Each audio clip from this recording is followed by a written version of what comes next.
ተናግረው ታሰሩ የሚል አልሰማሁም። ኬንያ ካየሁት አንጻር እኛ በጣም ገና ነው። ስልክ የሚነጥቁ ምናምን አሉ። ባለስልጣን ሆኜ የድኩት አጥቷል። በቦታው መብት እየሰጠህ ነው አትሽና እንድል ነግሮኛል።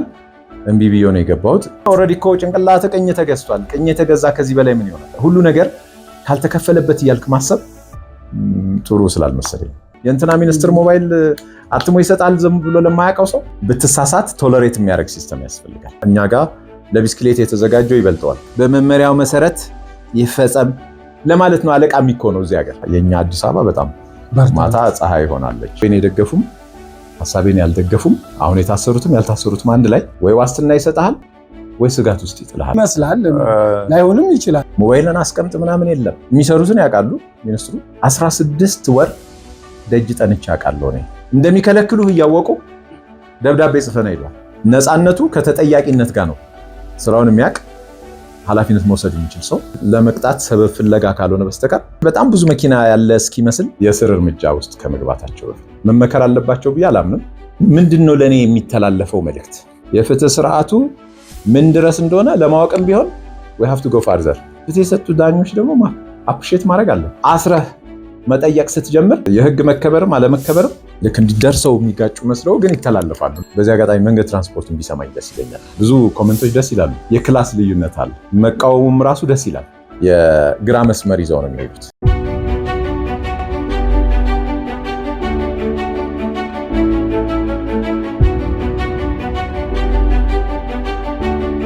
ሰላም ጤና ይስጥልን። የተከበራችሁ የገበነው ዩቲዩብ ተከታታዮቻችን እንዴት ናችሁ? ይህ የአንደበት ፕሮግራማችን ነው። በፕሮግራማችን የተለያዩ ሀሳቦችን እያነሳን እንጫወታለን። እስከ መጨረሻው ድረስ አብራችሁን ቆዩ። ሰላም ሰሌ፣ እንዴት ነህ? እንዴት ነህ ከአብ? ሰላም ነው? ደህና ነህ? ፊስ ነው? ሰላም ሰነበትክ? አለን አልሐምዱሊላህ። አልሐምዱሊላህ። እንዴት ናችሁ ውዶች? እንዴት ሰነበታችሁ? እንግዲህ እኔና ከአብ በምናደርገው ቆይታ አንዳንድ ሀሳቦችን ስናነሳ እናንተም በያላችሁበት እየተወያያችሁ አለዛ ደግሞ ለኛ ፊድባክ እየሰጣችሁን አብራችሁ ትቆያላችሁ ብዬ ተስፋ አደርጋለሁ። መልካም ቆይታ። ዛሬም ያው እንደተለመደው የተለያዩ ሀሳቦችን እናነሳለን።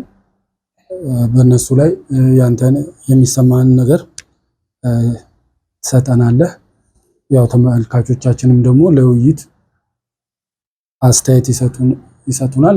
ከዛው አስተያየትም እየተነሳን አንዳንድ ነገሮች እንዳስፈላጊነታቸው ሪያክት የምናደርግ ይሆናል ማለት ነው።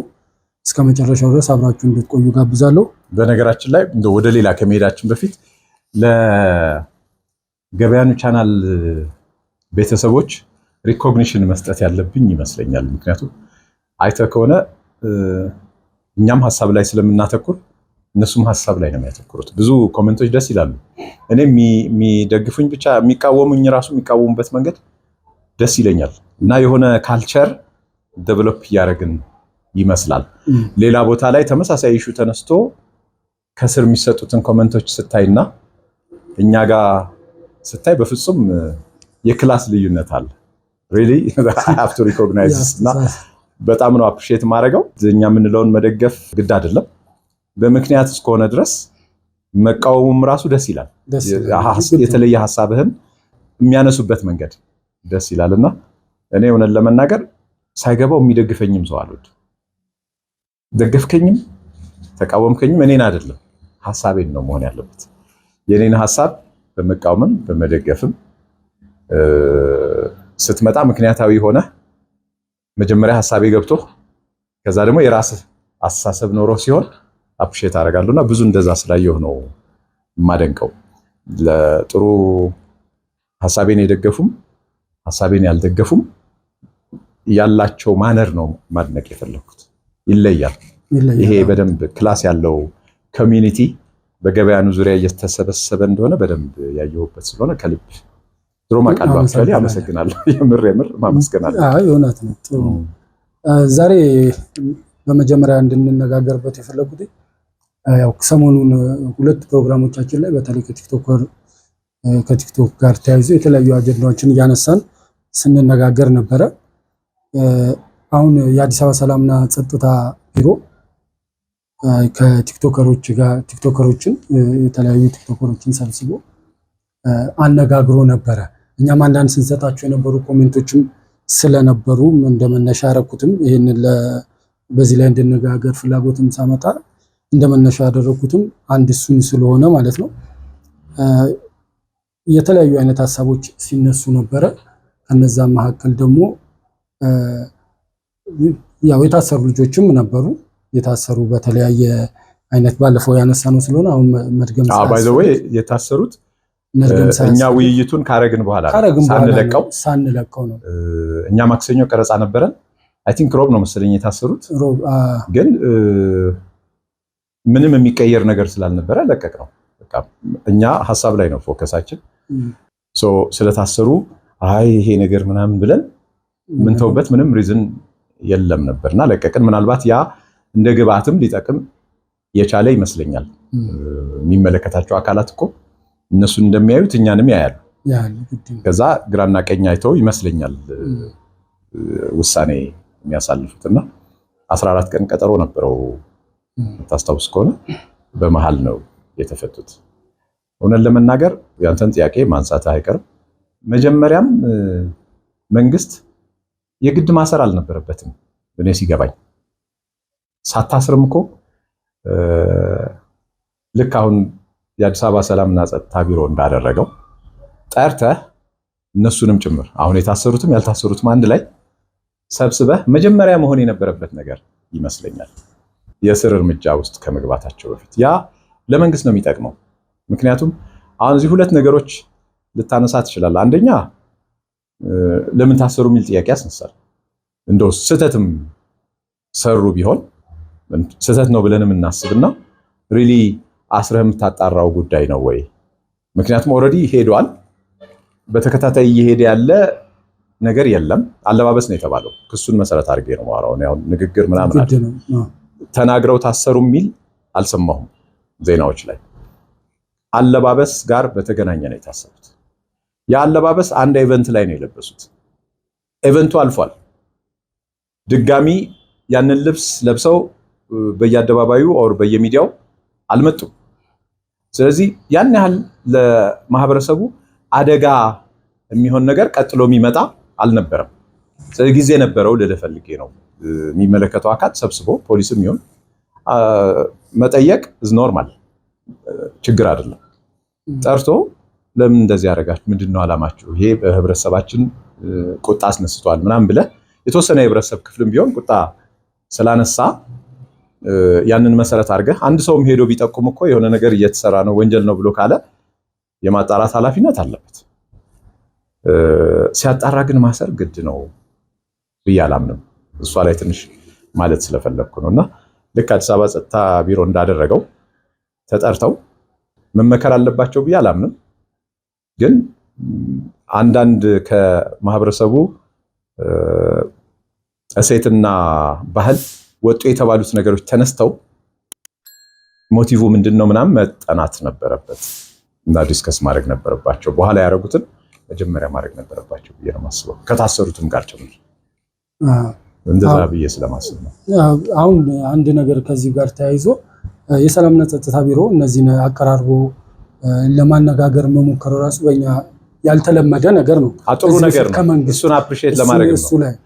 እሱ አፕሪሺየት የሚደረግ ነው ማለት ማሰሩን ነው ያልወደድኩት እንጂ ጠርቶ መጠየቅ is ኖርማል። የማንም ሀገር መንግስት ቢሆን ከሶሳይቲ አስተሳሰብና እምነት ወይም ደህንነት ጋር ይጋጫል ብሎ ያሰበው ነገር እኛ የምናውቀውም የማናውቀውም ጉዳይ ካለ ጠርቶ ማናገር ነውር የለው። ለምን እንዲያደርግ ብሎ ቢጠይቀህ ፕሮብለም አይደለም። ልክ የማይሆነው ምንድነው አስራህ አይደለም ያንን ጥያቄ ማድረግ ያለብህ። አሁን አዲስ አበባ ሰላምና ጸጥታ ቢሮ ያደረገው ከሌሎቹ ጋር ያደረገው ማለት ነው። ያ የታሰሩትንም ማካተት ነበረበት ለማለት ፈልጌ ነው እንጂ ይሄኛውን አፕሪሺየት አደርጋለሁ። በቃ ቶሎ ወደ ማሰር መሄድ ለመንግስት ስምም ተአማኒነትም ጥሩ አይደለም። ምን ይጠቅማል?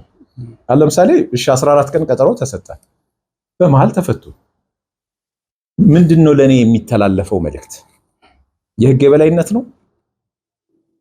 ተረድተኛል ልል የፈለኩት ማን ነው? ያንን የህግ ውሳኔ በመሃል ያቋረጠው? እኔ እስካሁን ባየሁት ማህበራዊ ሚዲያ ላይ በተከታተልኩት አላወቅኩም። እንዴት ተፈቱ፣ ለምን ተፈቱ አላወቅኩም። መፈታቻቸው ሰየው ነው። መጀመሪያም መታሰር አልነበረባቸው። ከዛ ግን የፍርድ ቤቱን ቀጠሮ ሽረህ ስትፈታስ ምንድነው ማሳመኛው? አሁን ምን ጥያቄ ያስነሳል በሌላው ተመልካች ወይም ታዛቢ ዘንድ የህግ የበላይነት የለም ማለት ነው እዚህ ሀገር። በቃ ዝም ብሎ ቀላል ምሳሌ ልንገርና እኛ የታሰርን ጊዜ የመጀመሪያው እስር ጊዜ ይግባኝ ተጠይቆብን በዋስ እንድንፈታ ከተወሰነ በኋላ ይግባኝ ተጠይቆብን ከፍተኛ ፍርድ ቤት ስንሄድ ሌሎቹ ከኔ ጋር የታሰሩ አንዳንዶቹ አይ ትርጉም የለውም እኛ እኮ የገሌ የሚባል ባለስልጣን እስረኞች ነን፣ እሱ ካልወሰነ እኮ አንፈታም እና ቀጣይ ወደ ጠቅላይ ፍርድ ቤት ይግባኝ የማለት ፍላጎት አልነበራቸውም። እኔ ኢንሲስት አደረኩ። እኔ አይ ዶንት ኬር የፍትህ ስርዓቱ ምን ድረስ እንደሆነ ለማወቅም ቢሆን we have to go further። በምንም ሁኔታ ውስጥ ቢሆን በህግ በማመን አምናለሁ። እኔ ህጉ ይከበራል አይከበርም ሌላ ኢሹ ነው። የኔ የህግ እምነት ግን ባህሌ ነው። ከህግ ውጪ አማራጭ የለም ብዬ ነው ማምነው። ሶ ቻሌንጅ ያረኳቸው አብረን አፕላይ አረግ። ጠበቃችን እንዳጋጣሚ ተመሳሳይ ሰው ነው። የተወሰነ 3 ቀን 4 ቀን ያው ስላላመኑበት ሌሎቹ ትንሽ ተጓተተ፣ ግን አመለከትን። at the end of the day ተፈታል። ስንፈታም some of them መተው ስለ ዳኞቹ ምንም ጥሩ ነገር እንዳታወራ አሉኝ። ገብቷቸዋል። አሪፍ ነገር ሲሆን አሪፍ እንደምል ገብቷቸዋልና እንደውም ከአንድ ሰው ጋር ትራንስፖርት ላይ ብዙ ተጨቃጨቅንና በቃ እኔም በራሴ አስተሳሰብ እናንተም በራሳችሁ አይነት አቋም ያስኩኝ ማለት ነው። እና በፍጹም እንዳታደንቅ ዳኞቹን ምናምን ለምን ልክ እኮ አይደለም። ፍትህ የለም ካልክ ፍትህ የሰጡ ዳኞች ደግሞ አፕሪሼት ማድረግ አለብህ። ሲስተሙ መታረም አለበት፣ ምንም ጥያቄ የለውም። ብዙም የሚስተካከል ነገር የፍትህ ስርዓት ውስጥ አለ ብዬ አምናለሁ። ግን በቃ ለሙያቸው ታማኝ ሆነው ህጉን ለመፈጸምና ለማስፈጸም የሚሄዱትን ሰዎች ደግሞ አፕሪሼት በማድረግ አምናለሁ። በግላቸው ያርጉት፣ ሲስተም ደግፏቸው ያርጉት፣ ግዴለኝም። ሲስተሙ ለብቻው ነው የምትጠይቀው፣ ግለሰቦች ለብቻ ነው የምታያቸውና አሁንም እንደዛ አይነት ሰዎች እንዲፈጠሩ ኮንትሪቢዩት ያደርጋል ነው። ሰዎች ከምንም ተነስተው አይደለም እነዛ እኛ እኮ በቃ የእንትና እስረኛ ነን እንትና ካልወሰነ አንፈታም ያሉት ለዚህ ነው። ገብቷል። የሆነ የህግ ፕሮሰስ ትጀምርና ሌጋል ፕሮሰሱ ሳያልቅ በመሃል አቋርጠህ ስትለቅ ሲታይ ጥያቄ ያስነሳል። ሁለተኛ መጀመሪያም መታሰር ያልነበረባቸው ሰዎች በውጪ ሆነው ክርክራቸው መጨረስ የሚችሉ ሰዎች ሆነው ያን ያህል ለህብረተሰቡም ለመንግስትም ለሀገርም አደጋ አይደሉም ተብለው የሚታሰቡ ሰዎችን አስረህ መጠየቅ ስትጀምር ሌላውም ሰው ነው የሚደነግጠው። የፍትህ መኖር ጥያቄ ውስጥ የሚከተው ሌላው ያልተነካውም ሰው ነው። ምክንያቱም ነገ ለአንተም ነዋ። የህግ መከበርም አለመከበርም ለነዛ ለተያዙት ሰዎች አይደለም፣ ለነሱ ብቻ አይደለም። ለምንም ገና አጠገብህ ላልደረሰውም ሰው ቢሆን ወይ ዋስትና ይሰጣል ወይ ስጋት ውስጥ ይጥልሃልና ይሄ በቃ መታረም ያለበትና መጠየቅ ግን ነውር አይደለም። በቃ ጠርተህ መጠየቅ። ከዛ ደግሞ አንዳንዶቹን ጉዳዮች ቀድመህ አጣርተህ ነው ኢቭን ስትጠይቅ ራሱ በቂ ኤቪደንስ ይዘህ ስትጠይቅና ዝም ብለህ ስትጠይቅ አንድ አይደለም የታማኒነት ኢሹ። ካለዛ ደግሞ ያን ያደረክበትን ምክንያት በሚያሳምን ደረጃ ጀስቲፋይ ማድረግ አለ ለህዝብም ለህግም ብዬ ነው ማምነውና አሁን ለምሳሌ ባለባበስ ምክንያት ታሰሩ አያሳምነኝም። እኔ አለባበሱ ልክ ነው ልክ አይደለም ውስጥ አይደለም ያለሁት። በዛ ምክንያት አስሬ ላጣራ ነው ማለት ግን ልክ ነው ይያላም። ያው ወጣቶቹ እኮ ለመመከር ምናምን እኮ ዝግጁ ናቸው። አይታል አይ ነው ኑ አይደለም ማለት እንዲህ በፖሊስ ፈልገ እየተፈለገ ነው ምናምን ያስኩት ምናምን ከማለት ይልቅ እና ስትለው ግር ብሎ መጥቶ እንደዚህ ዲስከስ ሊያደርግ ምናምን ደግሞ ሶፍቲ ናቸው። እንትን ምንም ፖለቲካል ሞቲቭ አላየሁም ማናቸውም ጋርና ገፍተ በግድ እንትን ውስጥ ማስገባት ጥሩ አይመስለኝም። ፖለቲካ ሆነ እኮ ከዛ በኋላ ሲታሰሩ ወገን ይዞ ሰው እንትን ስለሆነ ነው ሌላ ግምት ውስጥ ገባና ይሄ ለሌላም ጊዜ ቢሆን እንግዲህ የሚሰሙን ከሆነ እንደ ዜጋ እንደ ኮንሰርን ሲቲዝን የምሰጠው አስተያየት ነው። ቢጠቀሙበት ጥሩ ነው። እንደውም አሁን የዛው ቀን ምሽት ላይ ከስብሰባው በኋላ ምሽት ወይም አሊያም በንጋታው ምሽት ይመስለኛል የምስራቅ አፍሪካ አዋርድ ምናምን ነበረ እንደዚህ የቲክቶክ ክሬቲቭ ምናምን እዛ ላይ ለመቀስቀስ የገቡበት እንትን ነው መሰለኝ ያየሁት። የብሔራዊ መዝሙር ነበር የጀመሩት ከሌላ ጊዜ ወጣ ባለው ልጆች። አሁን ይሄ በመነጋገር ዝም ብለህ የሚስተካከል ነው። በቃ ስለ ሀገር አቀፍ ውድድር ስለሆነ የሀገራቸውም መዝሙር ነው። ሌላ ምን አላቸው? ግጥም አድርገው ነው መዘመር። ልክ አንድ አትሌት አሸንፎ ባንዲራ ሲሰቀል እንደሚዘምረው ማለት እና ሁሉም ተነስተው እንትን ብለው ምናምን እየዘመሩ እንትን ሲሉ በትናንት ነው ምን ብለዋቸው ነው የሚል ኮሜንትም ተነስተው። ይሄ ምንም እንደ ዜጋ ማንም ሰው ሀገሩን ወክሎ ውጤት ሲያመጣ የሚያደርገው ነገር ነው እና የግድ ፖለቲክስ ማድረግ ወር ከዛ ውይይት ጋር ማገናኘትም ግድ አይመስለኝም። ይሄ ከሆነ ምክሩ ምንም ችግር ያለው አልመስለኝም። ጥሩ ነው።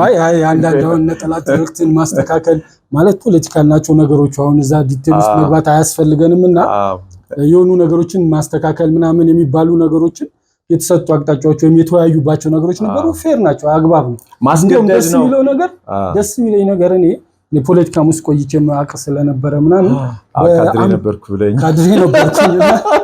ካድሬ ስለነበርኩኝ በአመራሩና በሰፊው ህብረተሰብ መካከል እንደዚህ አይነት የነበሩ ነገሮችን ቀርፈ አብሮ ለመስራት መነጋገር በበፊቱም ቢሆን ማራቅ ነው እንጂ ቅረብ ተብሎ አልቀርብ ያለ ወይ ደግሞ እስቲ እንነጋገር ተብሎ ለመነጋገር የዘጋ የነበረ አይመስለኝም።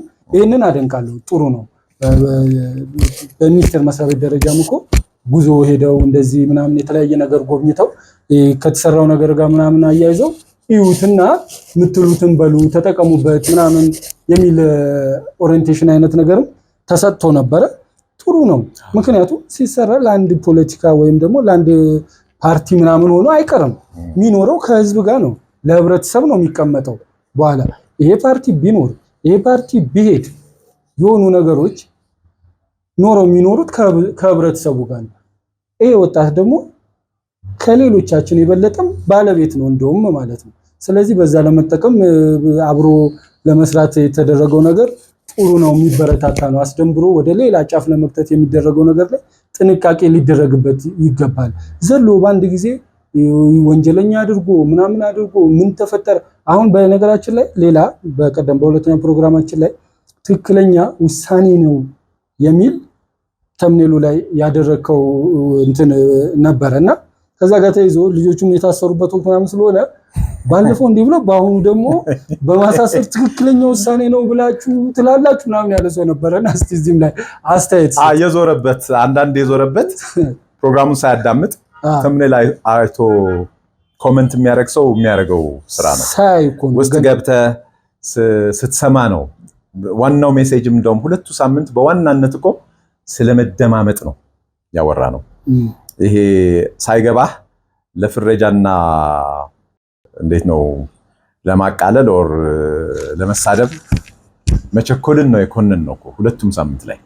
መጀመሪያ ተረዳ ነው።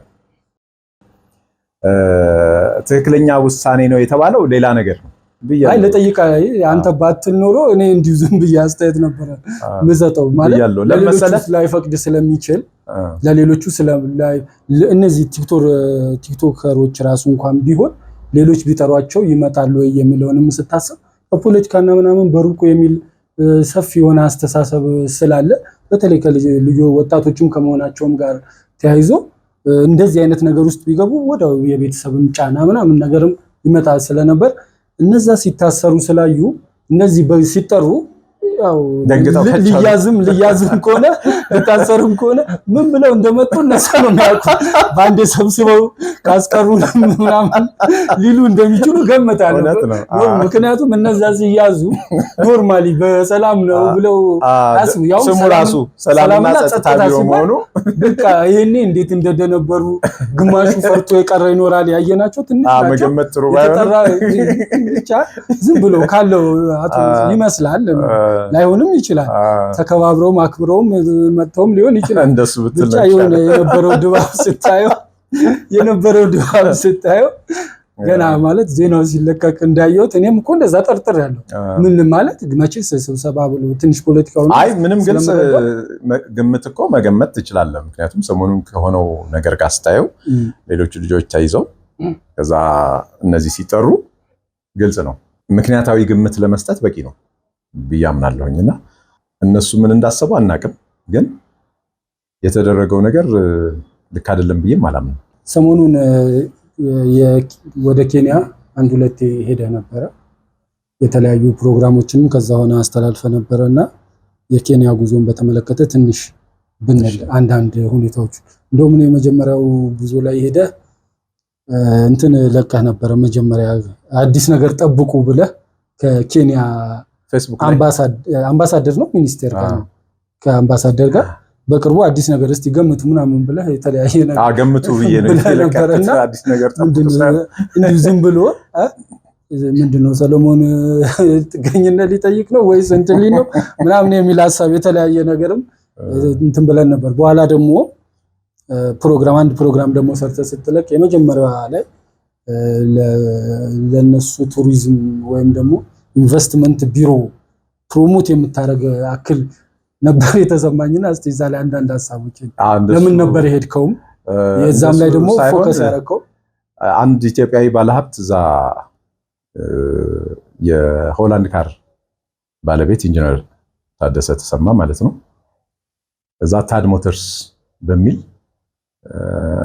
የመጀመሪያው የኤሌክትሪክ መኪና ማምረቻ መገጣጠሚያ ከዛ በፌዝ ደግሞ ወደ ማምረቻ የሚቀየር ኬንያ ላይ ያቋቋሙ ስለነበረ እሱን ለመከታተል ከዛ ጋር የተያያዘ ዶክመንተሪ ነገር ለመስራት ነው የሄድኩት እና እግረ መንገድ ያው በቆየሁባቸው ጊዜያት ስለ ኬንያ ለማወቅ ብዙ ጊዜ የኢትዮጵያ ማነጻጸሪያ ስለምትደረግ ኬንያ ምንድነው ብዬ ለማየት ነው የሞከርኩት። ኬንያም እንደዚህ ነው ኬንያ ምናምን ነው አይደል በብዛት የሚባለው። ስለዚህ እስቲ ፕራክቲካሊ ምንድነው ልዩነታችን የሚለውን ማወቅ ፈልጌ ነው። ያየኸው ፎቶግራፍ የኢንቨስትመንት ሚኒስትር ናቸው አብሬያቸው ፎቶ የተነሳሁት። ያው የሆነ ልኡክ ምናምን ነው መስለው አውቃለሁ። እሷን አውቄ ነው ቀድሜ ለቀኳትና የተነሳ ነው። ኢንጂነር ታደሰ ቀጠሮ ነበረው ያው አንተ ስለምለው ይቅርታ ከአክብሮት ጋር ይሄ እያሰብኩኝ እንዳላወራ ነው ሌላ ጊዜ አንተ ስለምን ኢንጂነር ታደሰ ቀጠሮ ነበረው። እኔ እዛ ሆኜ ነው ቀጠሮውን የያዘው እና አንዳንድ ያሉበትን ችግሮች ለማስረዳት ነው ይገባ የነበረው። አንድ የሱ ጋር የምትሰራ የስራ ባልደረባው የሆነች ኬንያዊት በሱ ስር የምትሰራ ማለት ነው ጋራ ነው አብረው የሚሄዱ የነበረው። እኔ ማወቅ ፈለኩኝና በቃ I have to go ከእናንተ ጋር ምናምን አልኩኝ። ቀድሞ መጠየቅ ምናምን አላስፈልገውም። ዝም ብዬ አብሬያቸው ሄድን። እንደ ትናንት ቀጠሮ ተይዞ እንደ ዛሬ ነገር ነው። ቢሮክራቲክ ነገሩን በትንሹም ቢሆን ማየት ስለፈለኩ ከዛ የነበረኝ ኢምፕሬሽን ምንድነው ስንገባ ምንድነው ሁላችንም አልተባልንም። ይሄ የመፈተሻ ማሽኑ ተበላሽቶባቸው እየሰሩ ነው። ምንም እንደዚህ ቁሙና ልፈትሻቸው አልተባልንም። ዝም ብለን እየተበላሸ ነበር። በቃ ግቡ ተባለ። ገባን። ዝም ብለን ገባን።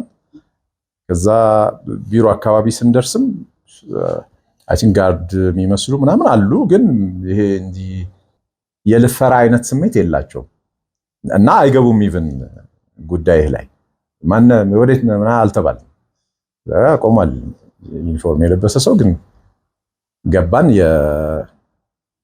የአሲስታንት ኦር እንደዚህ አማካሪ አይነት ፐርሰናል አሲስታንት ምናምን መሰለኝ ቀጠሮ ያስያዘልን ሰውዬ ጋር ገባን።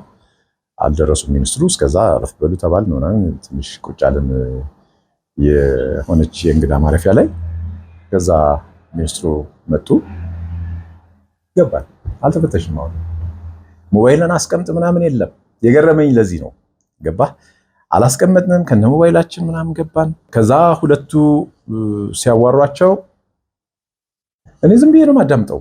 ማን ነው ምንድነው ምናምን የለም። እና በመሀል ኢቭን እያወሩን የፎቶ አነሳ ነበር። ለምን አልተባልኩም? እኔ እኮ ደሊበሬትሊ ካሜራ ነው በስልኬ ፎቶ አነሳለሁ። ምንም እነሱ ጉዳያቸውን ያወራሉ፣ እኔ አነሳለሁ። አውቄ ነው እንትኑን ማወቅ ስለፈለኩ እንጂ ገርሞኛል። ማለት እንዴት እንደዚህ በቀላል ገባሁ ብዬ ገርሞኝ ነውና ከዛ ጉዳይ አፈታታቸው ደግሞ ሳየው እመራበታለሁ ምናምን የለም የወደድኩት። የሚሰሩትን ያውቃሉ ሚኒስትሩ ኢንፎርምድ ናቸው። ዘን የመጀመሪያ ያደረጉት በጥያቄ ማፋጠጥ ነው። የመሰረት ቁፋሮ ላይ ምናምን ተገኝተው ነበር እና ያኔ መሰረት ቁፋሮ የመጣውበት ፕሮጀክት አይደል እንደ ኢኮኖሚክ ዞን ውስጥ ያለው ምናምን። አዎ እስካሁን ታዲያ ምን ትሰሩ ቆያችሁ? የመጀመሪያው ጥያቄ ለራሱ ለኢንጂነር ታደሰ ማለት ነው። ከዛ he has to explain ለምን እንደዘገየ ምናምን። እዛ እቃ ተይዞብኝ እንደዚህ ሆኖ ምናምን። ከዛ የት ነው የተያዘብህ? እንደዚህ አይነት ቦታ። ወዲያው ስልክ እዛው ተደውሎ ለኃላፊው ምናምን ስፒከር ላይ አድርገው ለምንድን ነው ያዘገያችሁት ምናምን። አይ ኧረ እንጨርሳለን ወዲያው እየሰሙ እስከዚህ ቀን ድረስ እንዲያልቅ ሌላ ምን ችግር አለበት? እንደዚህ እሱንም ወዲያው ራሳቸው ደግሞ የሚፈቱትን ነገር እስዳን ጨርሻለሁ እንጂ ይሄ ማመልከቻ አምጣና መርቼበት ምናምን አይነት የለው። በቃ በጣም ኢምፕረስድ ነው የሆንኩት። ለዚህ ነው ፎቶ እኔ አፍተር ኦል ከሰው ጋር ፎቶ የመነሳት ኢንትረስት ብዙም ኖሮኝ አያውቅም። ከጥቂት ሰዎች ጋር ነው ፎቶ ልነሳ ብዬ ከተነሳው ግድ የለኝ። ራሴም ፎቶ መነሳት አልወድም፣ ከሰው ጋር መነሳትም ብዙ ግድ የለኝ በምክንያት ካልሆነ በስተቀር እንትና ጋር ፎቶ ካልተነሳው ምለው ሰው የለኝም። አም ሶሪ እንትን አይደለም ሰው መናቅ ምናምን አይደለም። አክቹአሊ ልጅም ሆኜ ብዙ ለፎቶ ጉጉት የለኝም። ግን ከዚህ ሰውዬ ጋር ፎቶ መነሳት ፈለኩ እና አም ዘ ዋን ፕሮፖዝ ያደረኩት። ስንጨርስ ልንወጣ ስንል ፎቶ ብንነሳስ አልኩ። ማና ምናምን አልተባልኩ። ችግር የለውም ተጠራ ፕሮቶኮሉ። አንሳን እንደውም በእኔ ስልክ እንነሳና ሼር አደርጋችኋለሁ። ከዛ በራሳቸው ስልክ እኛ ያሰብነው እኔ መጀመሪያ ፕሮፖዝ ያደረኩት አንድ ላይ ጅብ ብለን ተነስተን መውጣት ነው። አይ ተራ በተራ ተነስተን ከዛ አንድ ላይ ብንነሳ አይሻልም አሉ ራሳቸው። ዋው ምን አይነት ቅንነት ነው እያል ኦኬ። ከዛ ተራ በተራ ማን ምን ትሰራለህ አልተባልኩም። እየተጨዋወትን ተነሳን፣ ሁላችንም በጋራም ተነሳን ወጣን። እና ገረመኝ። ለምንድን ነው ታዲያ እኛ ሀገር ይሄ ነገር መሆን ያልቻለው? እኔ ኖርማሊ ብዙ ሚኒስትር ለመፈለግ ምክንያት ኖሮኝ ስለማያውቅ እንዲህ ብዙ እንትን ብዬ አላውቅም። ግን ብሎ ትንንሽም ከዛ በታች መለስ ያሉ ባለስልጣናት ለማግኘት ያለ ቢሮክራሲ፣ ጸሐፊ ጋር ነግረህ ለወራት ለሳምንታት ያለ ደጅ ጥናት በጣም ፊው ፒፕል አሉ አፕሪሼት ማድረጋቸው። እነሱን ላነሳ እችላለሁ በኋላ ላይ ማለት በሆነ አጋጣሚ ሞክሬ በቀላሉ ያገኘኋቸው የቀድሞ ሚኒስትር ላወራ እችላለሁ። አሁንም አክቹአሊ ፖዚሽን ላይ ያሉ ሰው ናቸው። ከዛ ውጪ ግን 16 ወር ደጅ ጠንቻ አውቃለሁ እኔ እና 16ኛው ወርም ላይ እኔ ተውኩት እንጂ አላገኘኋቸውም ይለው በበፊተኛው ማለት ነው። አሁን ደግሞ ሞክሬ አላቅም። እንዲህ በጣም ሚኒስትር ምናምን ሌቭል የሚያገናኘኝ ምክንያት ኖሮኝ አያውቅም። በትናንሽ ጉዳዮች ግን የእንትና መስሪያ ቤት ኃላፊ ምናምን የተባሉ እንዴት ቢሮክራቲክ እና ፊውዳሊስቲክ እንደሆኑ አውቃለሁኝ። ለምንድን ነው የመጀመሪያ የሚቀላቸው ማመልከቻ ጽፈና ነው። ከዛ ቀጥሎ ደግሞ ፕሮፖዛል ምናምን ልትባል ትችላለህ። ፎር ናቲንግ ማለት መጨረሻ ላይ እኮ ምንም ለማይወስኑት እንደሚከለክሉህ እያወቁ ደብዳቤ ጽፈና ይሏል። እንደማይሆን እያወቁ ፕሮፖዛል አዘጋጅተና ነው የምትባለው። ቀላል በቃ ዝም ብሎ ይሄ እንደመመለሻ እና ልክ ስታስገባ ለሆነ ሰው ነው የሚመራው በመመሪያው መሰረት ምናምን ነው እንጂ እንደዚህ ይደረግ አይደለም። የኛ ሀገር ኃላፊዎች ሲመሩ ብዙ ቦታ ባንክም እያለውን ያስታውሳለሁ። ለሚቀጥለው ሰው ሲመራ ፕሊስ ሃንድል ነው እዚህ ጋር ጥፍ ያደርጓትና እንደዚህ ተደረገና ፕሊስ ሃንድል ይፈጸም፣ ከዛ ካለፈ በመመሪያው መሰረት ይፈጸም ለማለት ነው። አለቃ ሚኮ ነው እዚህ ሀገር ከፍ የምትለው ይችን ለማለት ነው። የምትመጣበት ወደ ስልጣን የምትመጣበት እንትን ብቃት እንዳልሆነ ማሳያው ዝርዝር ነገር ውስጥ አትገባም። ዝም ብለህ በመመሪያው መሰረት ከዛ የሆነ ችግር ሲፈጠር መመሪያው ምን ነበር የሚለው መመሪያን አንብበህ አልሰራህም ብለህ የታችኛውን ተጠያቂ ለማድረግ ማለት ነው። አንተ አትወስንም ወይ ራስህ እኮ ከታች ሰውየው ከታች መፍትሄ አጥቶ ነው አንተ ጋር ያመለከተው። መሆን ያለበት በቃ ይሰጣቸው ከሆነ ይሰጣቸው ነው። ኃላፊነት መውሰድ አለብህ። ኃላፊ የምትሆነው ኃላፊነት ለመውሰድ ነው እንጂ ተላላኪ ለመሆን ነው እንዴ? የተላላኪ ስራ ለመስራት ነው እንዴ? ለመወሰን እኮ ነው እዛ ጋር የምትቀመጠው። መመሪያውንማ የታችኛው ክለርክ የበታች ሰራተኛው ያውቀዋል። መመሪያው የሚከለክል ከሆነ ይከለክላል ይልሃል እዛው ጋር፣ የሚፈቅድ ከሆነ ይፈቅዳል ይልሃል እዛ ጋር። በመመሪያው መሰረት ለማለት አይደለም 3-4 ስቴፕ አልፎ አንተ ጋር የሚያመለክተው። እና I was impressed ማለት በስልክ ሰው እየደወለ ምናምን ሲጨው ዋው ምን አይነት ሚኒስትር ነው። ከዛ ስጠይቃቸው ሌላም ጋር እንደዛ ነው። ግን አሁን ይሄ እንደዛ በስልክ እንደዛ ማለታቸው ለቢሮክራሲያቸው ምቹ መሆኑን ነው ያየኸው ማለት። አዎ ማለት ያ ማለት በስልክ ነገረህ ማለት ህገወጥ ነገር አድርግ ይልሃል ማለት አይደል። በስልክ ጋር ያልደረሰ ሰው ግን አይፈጸምለትም ማለትም እኮ ይሆናል። ኖ እንትኑ ኬንያ ወደ ታች ወረድ ስትል በኮራፕሽን በደንብ ኮራፕሽን ኢቭን በላይም ደረጃ ትልቅ ኮራፕሽን አለ የሚባልበት ሀገር ነው። እኔ አሁን ስለ አጠቃላይ ሲስተሙ ለማውራት የሚበቃ ነገር የለም። እሱን እያወራሁ አይደለም። ግን ዞሮ ዞሮ ምንድነው የሆነ ቦታ በኮራፕሽንም ይሁን በሌላ ምክንያት ነገሮች ስታክስ ያደርጉብህ አክት የሚያደርግ ሰው አለ፣ የሚሰማህ አካል አለ ነው በቃ ወደሚለው ነው። እኔ አሁን አፕሪሺየት ያደረኩት ባለፍኩበት አጋጣሚ አትሊስት የሚሰማ ሰው ግን ዝም ብሎ ለመገላገል ሳይሆን የምር ለመፍታት ነው የሚሄደው። ሰውየው የሚጠይቃቸው ጥያቄ በጣም ክሪቲካል ነበር። ኢንጂነር ታደሰም ሲናገሩ እኮ የሰማሁት ነገር አለ። እዚህ 50 ሰው 40 ሰው የምትቀጥር ከሆነ ይሄን የምትሰራ ከሆነ የሥራ ሰው ከሆነ በደንብ አድርገው ያስተናግዳሉ። ለማግኘት ውጣ ውረድ አይሆንብህም፣ በቃ እንደ ቤት ነው ምናምን የሚል ነገር ብለዋል አይደለ? ቢሮክራቲክ ሂደቱን እኔ ባየሁበት አይን ነው ማወራው እንደ እንግዳ። እውነት ነው። doesn't mean ኬንያ በሙሉ ያ ነው ማለት አይደለም። ከዛ ሌላም ልነግርህ እችላለሁ። ልገባ ስል የቢጫ ወባ ክትባት አልያዝኩም ነበር፣ አላወኩም። ከዛ አየር መንገድ በኮሚትመንት አሳለፉኝ ፈርሜ ኃላፊነቱን ነው ወስዳለሁ ብዬ ማለት ነው። ኤርፖርት ገባው፣ ቶሎ ከማያልፉት ውስጥ ተያዝኩኝ ማለት ነው። ከዛ ወሰዱኝ ወደ ቢሮ። አንደኛው መጀመሪያ ወሰደኝና ይሄ በቃ ቢጫው ኢትዮጵያ አየር መንገድ ነው ፈርመህ ያለፍከው በኮሚትመንት? ልክ ናቸው፣ ጥሩ ነው ያደረጉት። እዛ ስቴት ቢመልሱ ሃይገባንም ነው ልክ ቢመልሱ ብቻ ሳይሆን ወባ ብትያዝም የነሱ ነግረውሃል፣ ኃላፊነቱን አንስተናል። እኔ ግን ስለተከተብኩ ስለረሳሁት ነው እንጂ ተከትቤያለሁ። ስለዚህ ኃላፊነቱን ወስጄ ነው የሄድኩት። ጤናዬን ሪስክ ውስጥ ከትቼ አይደለም። ከዛ ስገባ አንደኛው መጀመሪያ ወሰደኝና በቃ ካልተከተብክ እኮ እዚህ መግባት አይቻልም፣ እንደገና መከተብ አለብህ ምናምን። ያው ከፍለ ማለት ነው እንደገና የምትከተበው ይለኛል። ለብቻ ያስገብቶኝ ብዙ ነን እኮ በተራ ግቡ አለን። ያው መረጃው ስለነበረኝ ኤርፖርት ላይ ያለ ችግር ገብቶኛል፣ ፍራንክ እንደፈለገ። ከዛ እያወራን እያለ እኔ ተከትቤያለሁ አልኩት። እኔ በላይፌ እኮ ሪስክ አልወስድም። ከዛ ደግሞ ችግር ካለ ምን ነኝ ኃላፊነቱን ወስደው እንጂ ለምን ወደ ጋር ከተባልኩ አልኩት። አልከተብም ምናምን እንደዚህ እየተከራከረን፣ ግን ሂስ ፖላይት እንዲህ እንትኑን እያስረዳህም ይሄ ጭፍግ ያለ ኦቶሪቲ የተሞላበት አይነት ንግግር አይደለም። በትህትና ነው የሚያወራኝ። በጣም በቃ ድምፁን ዝቅ አድርጎ ምናምን ገብቶኛል ጉቦ እንደሆነ። ከዛ ከሱ ጋር እያወራሁ አልከተብም አለዛ መግባት አይቻልም እኮ ምናምን እያለ በትህትና ነው የሚያስረዳኝ። ሌላ መጣ ኃላፊው። አወሩ በቋንቋቸው ምናምን አልሰማም። ከዛ እሱን እኔ ለያዘው አይነት ነገር መሰለኝ ይዞኝ ገባ። ኃላፊው ይዞኝ ገባ። ያው እነዛ እንግዲህ ይሄኛው ተቀበላቸው ማለት ነው። በተራ ገባን ቢሮ። ከዛ ለምንድነው የሌለህ ምናምን አለኝ። አይ በቃ ተከትቤያለሁ፣ ኬንያ ቢጫ ካርዱ እንደሚያስፈልግ አላቅም፣ አልያዝኩትም፣ ተከትቤያለሁ አልኩት። እዚህ እኮ ታዲያ መግባት አይቻልም ምናምን ይዞኝ ሄደ። ዝርዝር አሳየኝ፣ ኢትዮጵያ የሚልም ያለበት ከነዚህ ሀገሮች የሚመጡ አይገቡም ምናምን አለኝ። ኖ ኢትስ ኦኬ፣ ዞሮ ዞሮ እኔም ወስደው ሪስክ ነው አልኩት።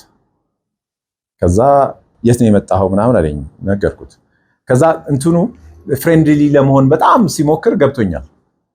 እና እንደገና እኮ መከተብ አለብህ ከፍለህ ምናምን ሲለኝ ነው እኔ ምንም 5 ሳንቲም የለኝም አልኩት። ሆስት የሚያደርገኝ ሰው ነው ወጪን የሚችለው፣ እኔ ምንም ሳንቲም የለኝም አልኩት። እንዲህ ቁርጡን እንዲያቅ ማለት ነው። ከዛ ፓስፖርትን እስቲ ያለኝ አየው። ከዛ በቃ ኮኔክትድ ሆነን ሰሎሞን ያለ የባይብል ስም ነው ምናምን ያለ መቀላለድ ጀመርን ማለት ነው። እኔም ፈታ ብዬ ኢንጆይ ማድረግ ጀመርኩ ኮንቨርሴሽናችንን።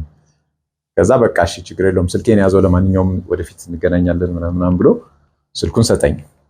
ተለዋውጠን በሰላም አለፍኩኝ። ገባ ኮራፕሽኑ ቢኖርም ግን እንዲህ ፍጥጥ ያሉ ምናምን ካልከፈልክ አትሄድም እንዳልሆነ ነው የተማርኩት እዛ ጋር።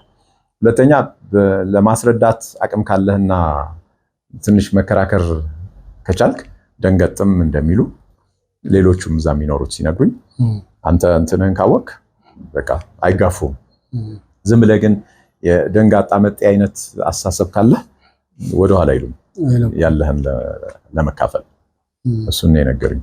ሌላ አሁን ከዚህ ካሰራራቸው ውጪ ሌላ ምን ያየው ነገር አለ? እንዴ በጣም ብዙ ማለት እንደ ልምድም ሊወሰድ ወይም ደግሞ ልንመኘው የምንችል ነገር በጣም ብዙ። ለምሳሌ ከመንገዳቸው ልጀምር። መንገዳቸው ብዙ መንገድ አላቸው። ብዙ መኪናም ይንቀሳቀሳል ምናምን። ከተማው በጣም ሰፊ ነው። መኪኖቹ በጣም በፍጥነት ነው የሚንቀሳቀሱት። ያ ሁሉ መኪና በዛ መንገድ መስተናገዱ ትንሽ የሚገርም ነገር አለው። የሚጋጩ መስለው ምናምን ግን ይተላለፋሉ። በቀኝ ነው ባይ ዘ ወይ የሚነዳው ማለት ግራ መስመር ይዘህ ነው የምትሄደው። የቀኝ መሪ ነው የምትጠቀመው ከኛ በተቃራኒ ማለት ነው። እኛ ሮንግ ወይ ብለን ወይም የተሳሳተ መንገድ ብለን የምናስበው ከዛ ጋር የምትመጣበት ለነሱ መሄጃ ነው። ወደዚህ የምትሄድበት ደግሞ መመለሻ አይነት ነው የሚጠቀሙትና የግራ መስመር ይዘው ነው የሚሄዱት። የቀኝ መሪ ነው የሚጠቀሙት። አንድ ያየሁት በጣም በፍጥነት ነው የሚነዱት። በተለይ እነዚህ ኡበር ምናምን አይነት እኛ ሀገር ራይድ አይነት የሚሰሩት በቃ በጣም ነው የሚከንፉት። ማታቱ የሚባሉ ቅጥቅጥ አውቶቡሶችም አሉ እዛው የሚቀጠቀጡ። እነሱም በጣም ነው እነሱ ከፍተኛ ሙዚቃ ለቀው ምናምን በቃ ስዕል ዴኮር አድርገው ምናምን የሚሄዱ ናቸው። ፌመስ ናቸው ከተማ ውስጥ መሳፕ በማድረግ ትራፊኩን። ከዛ ልክ እንዲደርሰው የሚጋጩ መስለው ግን ይተላለፋሉ እና እሱ ትንሽ ገርሞኛል። መንገድና መብራት ሆነስትሊ ስፒኪንግ እኛ ያው ብዙ መንገድ የለንም፣ ምንም ጥያቄ የለውም። ምናልባትም አነዳዳችንም ራሱ ቢዚ ያደርገዋል ይመስለኛል። እኛ ሀገር የፍጥነት ወሰን በጣም ነው ያለው። መኪኖች ቶሎ ብለው መንገድ አይለቁም። በዚህ አጋጣሚ መንገድ ትራንስፖርትን ቢሰማኝ ደስ ይለኛል። ሁልጊዜ የአደጋ ምክንያት ፍጥነት ብቻ ተደርጎ ነው የሚታሰበው። አንዳንዴ መንቀራፈፍም የአደጋ ምክንያት ይሆናል ብዬ ነው የማስበው። ሁለተኛ መንገዱን እንደዚህ ክራውድድ ሆኖ እንዲጨናነቅ የሚያደርገው አላግባብ የተቀመጡ ሊሚቶች ናቸው ብዬ አምናለሁ። እነዚህ ሰፋፊ መንገዶች በደንብ የተሰሩ የእግረኛ መንገድ በደንብ የተዘጋጀላቸው ምናምን ላይ ሚኒመም 60 ኪሎ ሜትር ብትሄድ ችግር ያለው አይመስለኝም። ዝም ብለህ ለመቅጣት ሰበብ ፍለጋ ካልሆነ በስተቀር አንዳንዶቹ መንገዶች በደንብ የሚያስኬዱ ናቸው። እግረኛም በቂ መንገድ ባለው ሁኔታ ማለት ነው። አሁን በደንብ የለሙት መንገዶች ላይ ስናይ እና ይሄ ከትልቁ 50 ኪሎ ሜትር እኮ ነው እዚህ ከተማ ውስጥ የሚነዳው እና እሱ ይመስለኛል እኛን በጣም ያጨናነቀን። ትንሽ መኪና ይዘን ግን በጣም ብዙ መኪና ያለ እስኪመስል ጭንቅንቅ የፈጠረው እሱ ነው። ኬንያ ደግሞ በጣም ብዙ መኪና ነው ያለው። ከመኪናው ብዛት አንጻር በጣም በቂ የምትለው መንገድ አይደለም በእኔ ትዝብት። ግን ቶሎ ቶሎ ነው የሚለቀቀው እንዳልኩ በፍጥነት ስለሚነዱ። ስለዚህ ብዙ መጨናነቅ ምናምን እንደኛ ሀገር አላጋጠመኝም። በማታም በቀንም ምናምን በጣም ዋና ዋና የሚባሉ መንገዶችም ላይ የውስጥ መንገዶችም ላይ ነድተናል፣ አላጋጠመኝም። ትንሽ ያዝ የሚያደርግህ አጋጣሚ ይኖራል። ክራውድ ማለት ለነሱ እሱ ነው። እኛ ጋር እየተንፏቀቅ የምትሄድበት አጋጣሚ በጣም ብዙ ነው በየትኛውም መስመር ስትሄድና አንዱ የፍጥነት ወሰን ያላግባብ ዝቅተኛ መሆኑ ይመስለኛል። መንገዶቻቸው ግን በተለይ የእግረኛ መንገድ ብዙም አሪፍ አይደሉም። ካሉም ቀጫጭን ናቸው እና ጥሩነቱ ብዙ እግረኛ አታይም። ግን ብዙ የከተማው ክፍል እንዲህ እንደኛ ሀገር በጣም ብዙ ሰው የእግረኛ መንገድ ላይ ሲሄድ አላጋጠመኝም። ግን የእግረኛ መንገዶቹ በጣም ጠባብ፣ እኛ ጋር ለቢስክሌት የተዘጋጀው ይበልጠዋል የእግረኛ መንገዱ። በዛ ላይ እንክብካቤ የጎደላቸውና እንዴት ነው የፈራረሱ ምናምን በጣም ነው የምታየው። የመንገድ ጥገና በጣም የሚያስፈልገው ከተማ ሆኖ ነው ያገኘሁት። መንገዶቹ አሉ አውራውራ መንገዶች ላይ ጥሩ ልታይ ትችላለህ። ግን ይሄ ብዙ ይሄ መለስተኛ ምናምን የምትላቸው መንገዶች ግን በአብዛኛው የተቆፋፈረ ምናምን ያጋጥማል። በማታ ስትወጣ ደግሞ የመንገድ መብራት ብዙም አይደለም። ኦልሞስት ድሮ አዲስ አበባ እንደነበረችው አይነት ነው። አሁን የኛ አዲስ አበባ በጣም ማታ ፀሐይ ሆናለች። ቤት ውስጥ መብራት ብዙ አይጠፋም ሲነግሩኝ ነዋሪዎችም ጠይቄያለሁ። ከኢትዮጵያ የሚሄዱ ዝም ብሎ ይሄ ታክሲ የሚነዱም ያጋጠሙኝን ጠይቄያለሁ። ታሪፍ ነው የሚያማርሩት እንጂ አለ በደንብ መብራትና ውሃ አቅርቦት ሲነግሩኝ። ሆቴል ጥሩ ምሳሌ አይሆንም ብዬ ነው። ለሰከንድ አይቋረጥም። መብራቱን ከኛ ነው የሚገዙት ሲነግሩኝና ከኢትዮጵያ ነው የሚሄደው። አይቋረጥም መብራት እነሱ ጋር። መንገዶቻቸው ግን ጨለማ ይበዛቸዋል። እሱን አስተውያለሁ። ሌላ ደስ ያለኝ ኃይለ ሥላሴ መንገድ በደንብ በትልቁ ተጽፎ በቀንም በማታም አይቼዋለሁ። ሌላ የወደድኩት ህዝቡ ነው። በጣም የሚገርም ህዝብ ነው። በጣም እንግዳ ተቀባይ። እኛ አሁን እንግዳ ተቀባይ ነን ምናምን ነው የምንባለው አይደል? እኔ አልዋሽም። ኬንያ ካየሁት አንጻር እኛ በጣም ገና ነው። በጣም ገና ነው። ዝም ብሎ የማታውቀው ሰው አሁን ሰላምታ መባባል ምናምን ራሱ የኛ ባህል ብቻ አድርገን ነው የምናስበው። የማያውቅ ሰው ሰላም ይላል። ሲያመሰግኑ ለምንም ነገር ቴንኪው ይወዳሉ። በደንብ ሰላም ነው ወይ ቀኑ ጥሩ ነበር ወይ ምናምን በደንብ ነው የሚሉ። ሰርቪስ ላይ ሆነስትሊ ስፒኪንግ ሰርቪስ ብዙ የኛ ሀገር ይሄ ሴልስ ምናምን ንግድ ቦታ ስትሄድ የኛ በጣም የተሻለ ነገር አይቻለሁ። ግን እነሱም ቦታ አላቸው እንጂ አሉ። የካፌ ምናምን ሰርቪስ ላይ ነው አሁን የማወራ። ገበያ ላይ ስትሄድ ግን በጣም ዌልካሚንግ ምናምን ልትጠቅማቸው እንደመጣ ፊል ያደርጋሉ። ዋናው ኖቲስ ያደረኩት የትም ቦታ ስትሄድ የሆነ ጥሩ ነገር ይዘህ እንደመጣህ ነው ፊልም ያደርጉት እና ትሪትመንታቸው ፖዚቲቭ ነው። በቃ እሱን አስተውያለሁ። ሰላምተኛ ናቸው። ይጋባል። አሁን መንገድ ብትጠይቃቸው አቅጣጫ ምናምን ብትጠይቅ አብረው የመሄድ ያክል ነው። ረጅም ርቀት ሄደው ምናምን በዚህ ጋር እንደዚህ አድርገህ ምናምን ብለው አሳይተው ይመለሳሉና በቃ የሚሰጡህ ጊዜ ራሱ አፕሪሼት የሚደረግ ነው። በዛ ጋር ነው ምናምን ብሎ አይደለም የሚያልፈው። በደንብ ተከትሎ እንደማያሳስት አሳይቶ ይሄ በጣም ጥሩ ነገር ነው አንዱ ያስተዋልኩት። ሌላ ብዙ የሴኩሪቲ ኢሹ አላየሁም። ይሄ ፍተሻ ምናምን አንዳንድ ቦታዎች አሉ በጣም ሲሪየስሊ ቼክ ሲሪየስሊ ስለ ያው መደበኛ ፍተሻ የሚደረግባቸው እንዲህ በመነካካት ምናምን ግን የለም። እዛ የሚባል የለም። ሌላ ምን አይቻለሁ? የማሳይ ማርኬት አይቻለሁኝ። በጠራትም ችግር ያለው አይመስለኝም። የት ነበርሽ ንጉሴ ነች ያስጎበኘችኝ ከነ ልጇ ሆኖ ዩኤን ውስጥ ነው የምሰራው እና እዛ አንድ የተለየ የዩኤን ድርጅቶች አንድ አካባቢ ነገር ናቸው እና እዛ አካባቢ ያለ ትልቅ ቦታ የሆነ ቪሌጅ ነገር ነው። እዛ ውስጥ ብዙ ነገሮች ነው ያሉት እና ሁሉንም እየዞርኩ አይቻለሁ። አንዱ ደስ ያለኝ ግን የማሳይ ማርኬት ነው። ባለፈው የመጀመሪያ የሄድኩ ጊዜ ባለማየቴ ይቆጨኝ የነበረ ነው እና ግን አስፈራርተውኝ ነው ያላየሁት። ከተማ ውስጥ ያለው ዘራፊ ምናምን ይበዛዋል፣ ነጥቀው የሚሄዱ ምናምን ይበዛል። አላጋጠመኝም፣ ግን ስልክ የሚነጥቁ ምናምን አሉ። ስልክ የሚነጥቁ አሉ በደንብ። ለማኝም አንዳንድ ቦታ አጋጥመውኛል። በጣም የማይፋቱ ለማኞች ያጋጠሙኝ። አንዴ በቃ እየተከተሉ የሚነዛነዙ ማለት ነው። እንደሱም አይቻለሁ። በጣም ያስፈራሉ ማለት ካልሰጠህ ምን ይፈጠራል የሚለው ያሳስባል። በጣም እንትን ናቸው፣ ፑሺ ናቸው።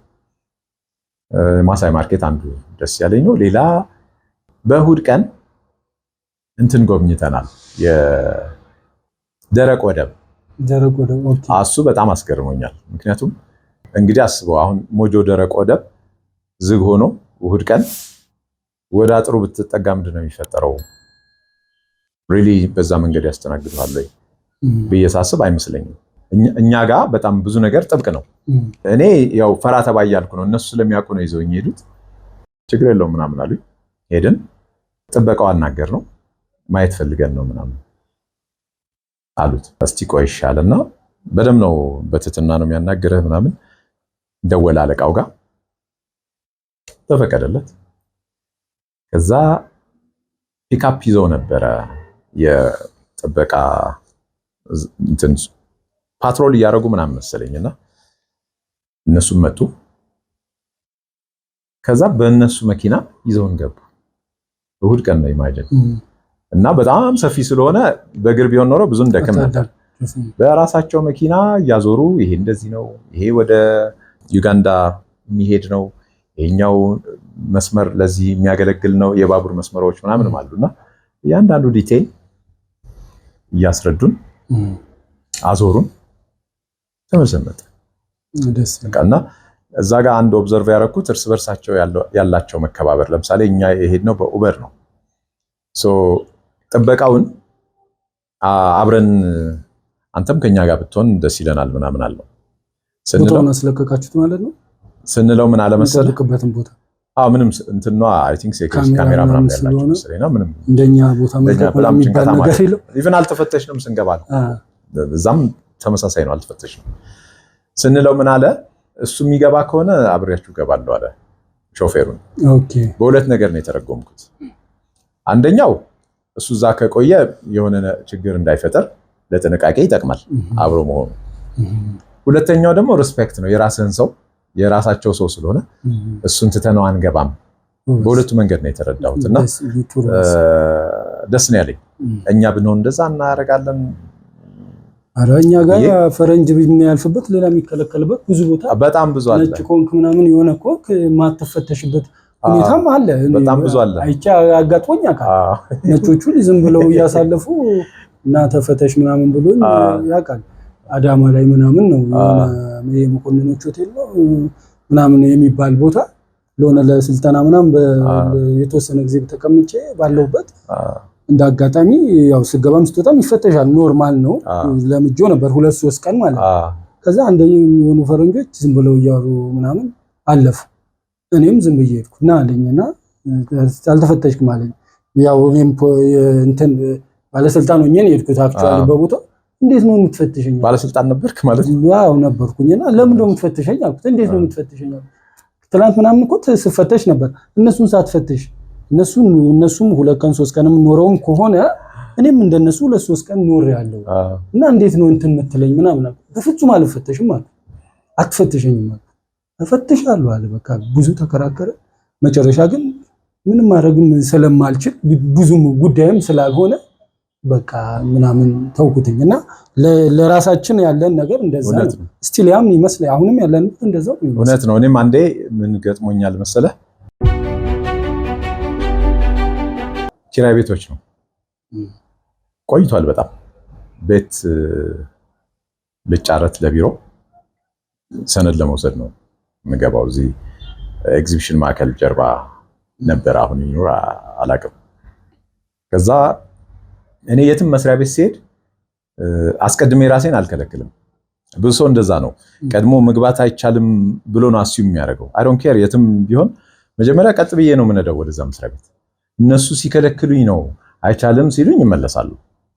ካለበለዚያ መጀመሪያ ራሴን ከልክዬ አይቻልም ይሆናል ብዬ እዛ ጋር ቆሜ ምናምን አልመጣም። ለመጠየቅ ምናምን እንትን አልመጣም። መጠየቅ መከልከል ነው ትላለህ? መጠየቅ ራሱ መከልከል። ምክንያቱም አሁን አንተ ተነስተህ ሽንቴን ልሽና ብትለኝ መብት እየሰጠህ ነው አትሽና እንድልህ። እሺ በቃ ዝም ብለህ ለመሽናት ብትነሳ እንዳትሸና መፈልግ ከሆነ እኔ እናገራለሁ። በቃ አትሽና ልልህ ይችላል። ለምን ትጠይቀኛለህ? መብት ዝም ብለህ ኤክሰርሳይዝ የምታደርገው ነገር። ከዛ ዝም ብዬ ነዳሁት ማለት ነው። ከኔ በፊት ኮር ዲፕሎማቲክ መኪና ሰተት ብሎ ገብቷል። ከዛ እኔም ሰተት አልኩ። ከዛ አስቆመኝ በር ላይ። ለምን ያስቆምከኝ አልኩት። ለምንድን ነው ስለው አይ አይቻልም መግባት አለኝ። እንደ ገባ እኮ መኪና አልኩት። አይ እሱማ ዲፕሎማት ነው አለኝ። በገዛ ሀገሬ አልመለስም አልኩት። ታዘን ነው ታዘህ ከሆነ ያዘዘን ሰው ጥሩ እንጂ እኔ ዝም ብዬ አልመለስም። ቆሜያለሁ። በቃ በሩን ዘግቼው ቆሜያለሁ። አልመለስም አልኩት። ከዛ አንተ አልፈርድብህም ታዘህ ነው፣ ያዘዘህን ሰው ግን ማናገር ፈልጋለሁ። የውጭ ዜጋ አስገብተህ የአገርን ዜጋ ክልክል ያለህን ሰውዬ ማውራት ፈልጋለሁ አልኩት። እሺ አንሳውና እጠራዋለሁ ምናምን ነው። አላነሳም አልኩት። ወደ ውስጥ ከሆነ እሺ አነሳለሁ፣ ወደ ውጭ ግን በታምር አላነሳም። እኔ እነግርልሃለሁ፣ አብረን እንሄዳለን። ወደ ውስጥ አስቁመኝ አልኩት። ሰፊ ግቢ ነው ደግሞ እኮ ባዶ ማለት ነው። ምንም ምርጫ አልነበረውም። ገብቼ አቆምኩኝ እና አልኩት። ምክንያቱም እሱ ታዞ ነው፣ ከእሱ ጋር የሚያጣላን ነገር የለም። ይዤው ገባው። የአስተዳደር መምሪያ ኃላፊው ሰውዬ ገና ስንገባ ሰላም ምናምን ሸቆጥቆጥ ነገር አለ። ያኔ ብዙ ታዋቂ አይደለም በነገራችን ላይ። ከዛ አሁን ታዋቂ ነኝ ማለት ነው የሚል አይጠፋም ይበል። ከዛ ምንድነው ምናምን አለው። አይ እሳቸው መግባት አይቻልም እያልኳቸው ገቡ ምናምን፣ እኔ ነኝ አስገድጆ ነው የገባሁት አልኩት። እና ኃላፊነቱን ነው የወሰድኩኝ። ነግሮኛል፣ እምቢ ብዬ ነው የገባሁት። ከእርሶ ጋር ግን ማውራት እፈልጋለሁ አልኩት። አንተ በለኝ አለኝ። ከዛ አስቀመጠኝ። ታዲያ እሳቸውን አታስገባም ነበር ምናምን ብሎ ተቆጣው። ሲቆጣው ለምን ትቆጣዋለህ? አንተ ነህ እኮ መምሪያ የሰጠኸው፣ እኔ እናንተ ነን ማውራት ያለብን። እሱን ልቀቀው በቃ፣ እኔ ነኝ እምቢ ብዬ የገባሁት። ከዛ ቁጭ አልን። ረጅም ሰዓት ስናወራ አይ እዚህ ያቆሙ ፓርኪንግ አረጉት ቤት ግቢውን ምናምን። ኦኬ ታዲያ ጥበቃው እሱን ነው መከታተል ያለበት። አቁሞ ሊወጣ ሲል አይቻልም ማለት ይችላል እንጂ ሰው ሲገባ እንዴት ትከለክላለህ? በዛኛው ሰውዬ ምክንያት እናንተ ጋር ጉዳይ ያለው ሰው መከልከል አለበት አልኩት። ረጅም ሰዓት አወራን ምናምን። አክሰፕት አደረገኝ። በቃ ይቅርታ ጠየቀኝ። ወጣው እና እንትን ያደርጋል፣ ስሜትን ይቀይራል። በገዛ ሀገራችን አሁን እኛ ቀኝ ያልተገዛን ምናምን እንላለን። ለምደናል እኮ ግን ኦልሬዲ እኮ ጭንቅላት ቀኝ ተገዝቷል። ቀኝ የተገዛ ከዚህ በላይ ምን ይሆናል? ልክ እኮ አይደለም። የውጭ ዜጎች ማክበር ነውር የለውም።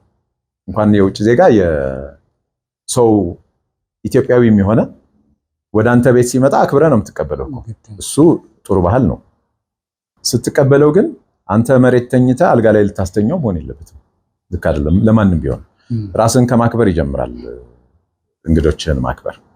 እና የውጭ ዜጋውን ማክብረው እኔን ማክብረኝ እንደ ዜጋ በቃ እኩል ትሪት መደረግ አለብን። እንትኑ አይመቸኝም። ይሄ ኢትዮጵያዊ ከሆነ የውጭ ዜጋ ከሆነ እያልክ ኢቭን በየቱሪስት ሳይቱ ላይ ክፍያው ራሱ ይለያያል። ልክ አይደለም። በቃ ሰው ነው እና ከፈለክ ኢኩቫለንቱን በብር አስከፍለኝ የውጭ ዜጋው የሚከፍለው ኦር እኔ የምከፍለውን የውጭ ዜጋውን አስከፍለው። ሌሎች ብዙ እኮ የምንጠቀማቸው ነገሮች አሉ አይደል? ከነዚህ ሰዎች መምጣት መግቢያ ምናምን ብቻ መሆን የለበትም። ዞሮ ዲስክሪሚኔሽን ነው ለማለት ፈልጌ ነው። ልክ አይደለም። እና ኬንያ ይሄን ብዙ አላየውም። የሁሉም አገር ናት ማለት ትችላለህ። ነጮች በብዛት ነው የምታየው። ብዙ ኢንቨስተርስ ያው የውጭ ስለሚገቡ ማለት ነው። ዜጎቹ ላይ ብዙ የዝቅተኝነት ስሜት አላየሁም። ብዙዎቹ ፊታቸው ብርት ያለ ምናምን ናቸው። wherever you go ጥሩ ነገር ነው አይቼ የመጣሁት። ማስታወቂያ ግን ይመስላል እኮ የሰራው እዛ ፕሮግራም፣ የመጀመሪያው ፕሮግራም ላይ አይ እሱ እንትን ነው አድርገህ ኬንያን ለማስተዋወቅ ሳይሆን ምናልባት በእንግሊዝኛ ስለ ኢትዮጵያ ባወራም እንደዛ ነው የምሰራው። ይሄ ኢትዮጵያዊው ሲከታተልህ የምታወራበትን ድባብ መረዳት አለበት። አሁን የኢንጂነሩን ኢንቨስትመንት ለማውራት መጀመሪያ ኬንያ ምንድናት፣ ኬንያ ምን አይነት፣ ዝም ብሎ ስሙን ብቻ የሚያውቅ ብዙ ሰው ነው። ኬንያ ምን አይነት ሀገር መሆኑን አያውቅም። ስለዚህ ማድረግ ነበረብኝ። አሁን ለምሳሌ እዚህ አወራን አይደል? የኬንያ መንገዶች ምናምን አሳይሃለሁ። ያወራንበትን ኃይለሥላሴ ሮድ ምናምን አሳይሃለሁ። ምን ችግር አለ? ችግር የለውም። አንዳንድ ኢቨንቶች አቴንድ ያረኳቸው ምናምን አሉ። ለምሳሌ የታድ ሞተርስ የመኪና ምርቃት ላይ ነበርኩኝ። ዶክመንታሪውም እዛ ላይ ነው የቀረበው በእንግሊዝኛ። እዛ ጋር የነበሩ ነገሮች ምናምን ጣል እናደርጋለን እዚህ ፕሮግራም ላይ። ለምሳሌ ይሄ የቅንነት ጉዳይ፣ ሁሉ ነገር ካልተከፈለበት እያልክ ማሰብ ጥሩ ስላልመሰለኝ፣ ለሌላ ሰው የሚጠቅም ከሆነ እኔ ማልጠቀም ቢሆን ዳዝም ማተር። የአንድ ሰው ንግግር ልንገር በዚህ አጋጣሚ ትዝ ስላለኝ ስለምወደው ባነሳው ደስ ይለኛል። ነፍሱን ይማረውና ፈቃዱ ተክለማርያም ሬዲዮ ላይ የበዓል ዝግጅት ሳዘጋጅ ድራማዎች ሰራ ነበር። የራሴ የተጻፉ ድራማዎች በታዋቂ አክተሮች አሰራ ነበር። ከዛ አንደኛው ታዋቂ አክተር ጋራ ሳንስማማ ቀረን። ላስት ሚኒት ማለት ነው። አከብረዋለሁ፣ ወደዋለሁ ምናምን፣ ግን የገንዘብ ላይ ብዙ፣ ስለዚህ ቀረብኝ ማለት ነው። ሲቀር አክቹሊ ለመቅረት አስቦ ሳይሆን ያው ይጠራኛል ብሎ ነው።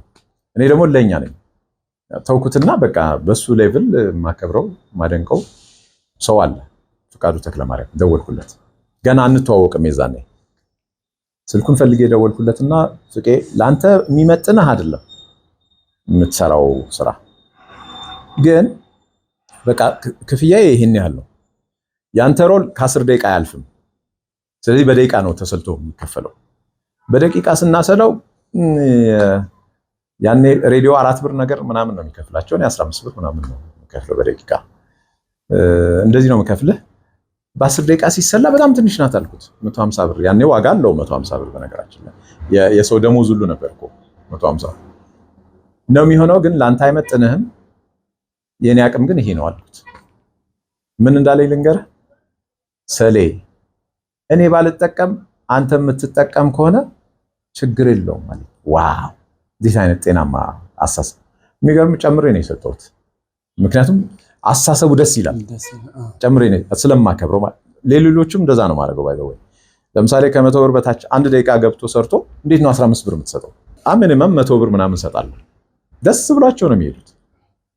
እና የፈቃዱን እንትን አስታውሳለሁ ልፈልግ አንተ ባትጠቀምም ለሌሎች የሚጠቀም ነገር ከሆነ የግድ ማስታወቂያ ይሆናል ብለህ መሰሰት ፌር ነው ብያለሁ። እኔ እኮ ብዙ ማስታወቂያ ዝም ብዬ የምለቀው አለ። እሱን ፕሮግራም አይቶ ወደዛ ኢንቨስትመንት ቢሮ በአንተ በኩል ኮንታክት ለማድረግ የፈለጉ አሉ ብዬ ነው። ምን ችግር አለው? ስልኩ አለኝ፣ የሰውየው እሰጣቸዋለሁ። የሚገርምህ እንደውም ያላነሳሁት ካርድ ለእያንዳንዳችን ነው የሰጠን ስልኩን ማለት ነው። እዛ ለነበር ነው ካርዱ ኢሜል ያለው ሞባይል ያለው ምናምን። እዚህ ሀገር ሞባይል ይሰጠዋል እንዴ? የእንትና ሚኒስትር ሞባይል አትሞ ይሰጣል ዝም ብሎ ለማያውቀው ሰው አይሰጥም።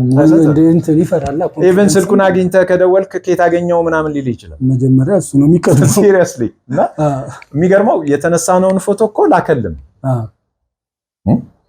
ለዛ ነው እጄ የገባው እና እኔ በጣም ኢምፕረስ ዶኜ ነው የመጣሁት። ይሄ የአገልጋይነት መንፈስ ደስ ይላል ስሰማ። ያው አሉባልታው ግን ስሰማ ኮራፕሽኑም በዛ ልክ ነው ሰምቻለሁ። አሁን እኛ ጋር እኮ እንደዚህ አይነት ፈጠን ብሎ በራሱ ሀሳብ ነፃ ሆኖ ለማገልገል እኮ የሚፈልግ ቢኖር የሆነ ሲስተሙ ራሱ ተጽዕኖ ያደርግበታል። ምን ያንቀለቅላል ምናምን የሚባል ነገር ያልሆነ ግንኙነት ትፈጥራለህ፣ ይተረጎማል፣ ታቀለዋለህ ምናምን እንደው አጠቃላይ ስታተሱን እያወረድከው ነው ምናምን ብሎ ኢግኖር ይደረጋል። እኔ ስላጋጥ ክብርን ጠብቅ ምናምን ይባላል። እኔም አጋጥሞኛል እንደዛ። የሆነ ፍሬንድሊ አትሞስፌር ከነበርክማ አንተም በግሌ ታውቃለህ ማለት ነው። አይ እኔ ያነስተኛ ስልጣን ነች ተዋትና ፍሬንድሊ አትሞስፌር ለመፍጠር ሞክረው አሁን በሚኒስቴር በማዕከላዊ ኮሚቴ ደረጃ ምናምን ያሉ ሰዎች ናቸው፣ በመምሪያ ኃላፊ ደረጃ ያሉ ናቸው አሁን ጓደኞቼና ፍሬንድሊ አትሞስፌር ሲፈጥሩ ተጽዕኖ እንዳለውና ለምን እንደሚባሉ አውቃለሁ። በፊትም ያለ ነው። ግን እንዳጠቃላይ እንደ ሲስተም ግን ፍሬንድሊ አትሞስፌር ፈጥሮ ለማገልገል መቅረብ ጥሩ ነው፣ የሚበረታታ ነው። ቢሆን ደስ ይላል ለማለት ነው። እኛም ሀገር የምመኘው ነው። ለዛ ነው እኮ የሄድክበትን ጉዞ የምንለው የምናወራው። እዛ አይተን ያለ ቢሆን ወይም ደግሞ እንደው ፈራ ተባ እያለ ያለ ሰው ቢሆን እንኳን እንደዛ ፍሬንድሊ አትሞስፌር ለመፍጠር እንዲህ አይነት ነገሮችን ድጋፍ ሲያገኝ ደግሞ ሊገፋበት ይችላልና የሆነ ነገር ይጠቅማል በሚል አሳብ ነው የምናወራው እንጂ ዝም ብለን እንትን አይደለም። የቢሮክራሲው ሲስተምም ግን ይሄን መፍቀድና ኢንከሬጅ ማድረግ አለበት። ማለት ስትወስን እጅህ ንጹህ ይሁን እንጂ ብትሳሳት ቶለሬት የሚያደርግ ሲስተም ያስፈልጋል።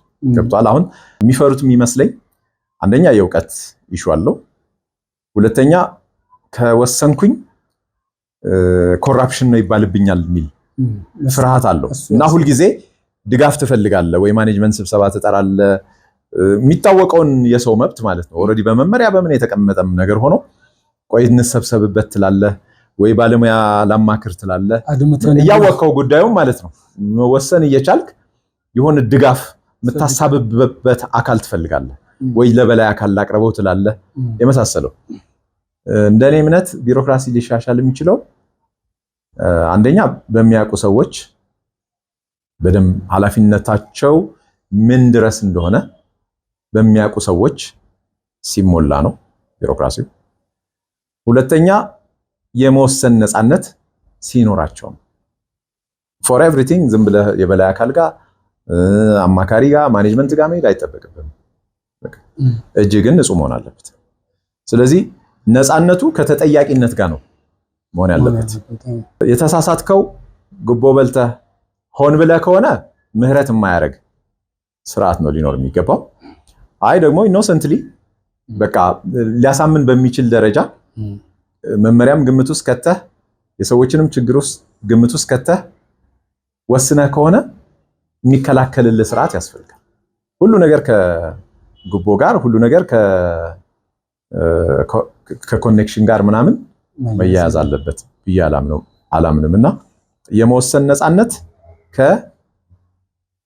ከተጠያቂነት ጋር ተጠያቂነቱ ግን ስለወሰንክ ሳይሆን ውሳኔ ከጀርባ የሆነ ነገር ያዘለ ከሆነ ብቻ ነው መሆን ያለበት። ስትወስን ልትሳሳት ትችላለህ። ሁሌ አትሳሳትም እኮ የሚያውቅ ሰው ከሆነ ከዕለታት አንድ ቀን ሊሳሳት ይችላል። ያ የተሳሳታት ስህተት አሳማኝ በሆነ መንገድ ሊያሳስት የሚችል እስከሆነ ድረስ ከለላ ያስፈልገዋል ብዬ አምናለሁ። ፎር ኤቭሪ ማይነር እንትን ስብሰባና የሌሎች ድጋፍ እየጠየቅ የቢሮክራሲ ስርዓት ሊሸለቅ አይችልም ብዬ ነው የማምነው። ተገቢውን ሰው ግን በተገቢ ቦታ ማስቀመጥ ደግሞ የመጀመሪያው የሚያውቅ ሰው ስራውን የሚያውቅ ኃላፊነት መውሰድ የሚችል ሰው መሆን አለበት ብዬ አምናለሁ። ተመልካቾቻችን እስከ መጨረሻው ድረስ አብራችሁን ስለቆያችሁ ከልብ እናመሰግናለን። ባነሳናቸው ሀሳቦች ላይ የእናንተ የሚሰማችሁን አስተያየት መስጫው ላይ አኑሩልን። እኛም ደግሞ እሱን አንብበን ሪያክት የምናደርገው በቀጣይ ፕሮግራማችን መነሻ ላይ ሪያክት የምናደርገው ነገር ይኖራል። የሚሰማችሁን ሀሳብ በዛ ላይ አስቀምጡልን፣ እንጠቀምበት። እስቲ የኮሚኒኬሽን መንገድ አድርገን ማለት ነው። ይሄ የአስተያየት መስጫውን እንዲሁ ማለት ብቻ አስተያየት ስጡ ብቻ ሳይሆን በደንብ ኮሚኒኬት እናድርግበት። እዚህም መጥቶ ኮሚኒኬት ማድረግ ፍላጎትም ያለው ሰው በምናነሳው ሀሳብ ላይ ክፍት ነው ስቱዲዮአችን። ለዛሬው የእስካሁኑ ነበር። በቀጣይ እስክንገናኝ ሰላም።